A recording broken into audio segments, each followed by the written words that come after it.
Okay, welcome to the first session in this series where we start. Actually, this is the second session, but this is the first session in which we start solving the questions, right? So we start from question number 1. Question number 1. Okay. So in this question, we are also find the angle x, this angle x. And then we've been given a lot of information over here. We have this angle here, PQU, to be 130. And then these two lines are equal because of this two dashes over here means that the lines are equal in length.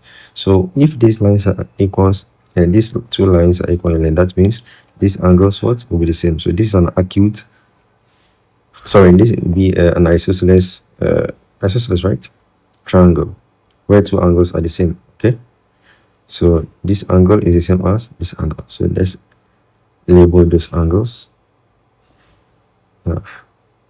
Let's call it A, and this angle also A. So finally, we know that the angle in a triangle is what? 180.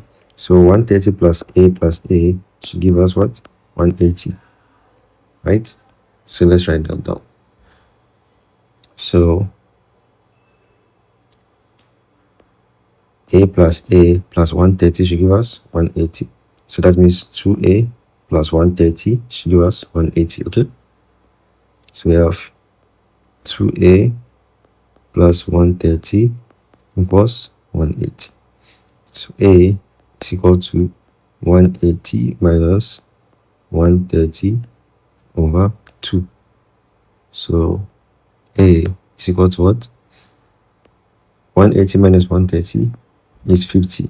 50 divided by 2 is what? 25. So A is 25. Okay? So this angle is 25, this angle is also 25. So now we've been told that this angle right here is a 90 degree. It's 90 degree, okay? And then here is what we already found out to be 25. This angle A is 25, and then here is 90. So the middle here will be what? We know that the sum of angles on a line are what? 180. So total angles over here should be 180. That means A plus this angle here plus 90 should give us what? 180. Okay, so let's call that angle, this angle here, angle B. Okay, so that means A plus B plus 90 here should give us 180. Okay, but we know that A is 25, right? That means 25 plus 90 plus B is equal to what? 180. Cool. So let's write that down. We have 25 plus B plus 90 is equal to 180. So we find B to be 180 minus 25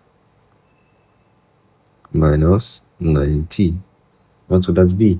So we have 180 minus 90 is 90 minus 25. That will be 65, right? 65. So let's write 65.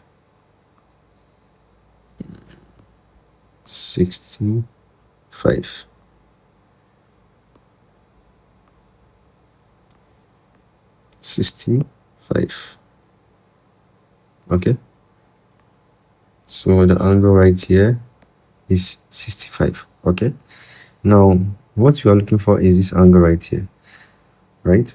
So if we are able to find this angle here, then the sum of these two angles, this angle here plus B, should give us this, because there will be this angle here and this angle here will be what? Opposite, interior opposite angles, and then their sum give us the exterior angles, as we studied before, right? Interior opposite angles, the sum of them should give us the exterior angle. So how do we find this angle? We already found B. So how do we find this angle here? Very easy, right? We know that angles on a line are supplementary. They add up to 180. Okay, so here we have 130. So the angle here will be what? 180 minus 130, which will be what? 50. Okay, all right, so let's call that angle C. Angle C. So angle C is equal to 180 minus 130, which is what? 50. Cool. 50.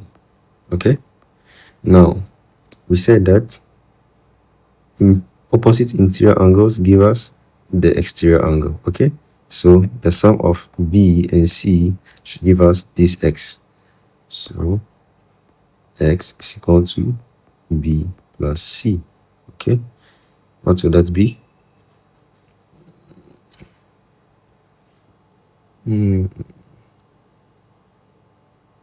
That will be okay. 50 plus 65. That will give us what? 115, right? 115. Do you have 115? Yes, which is C. Okay, cool. That was that a lot or very easy? Okay, cool. Let's move on to question number 2. Okay, I think we should stop here for now, and then in the next session we continue with question number 2. Otherwise this will get too long. Okay, thank you. See you again next time. Bye.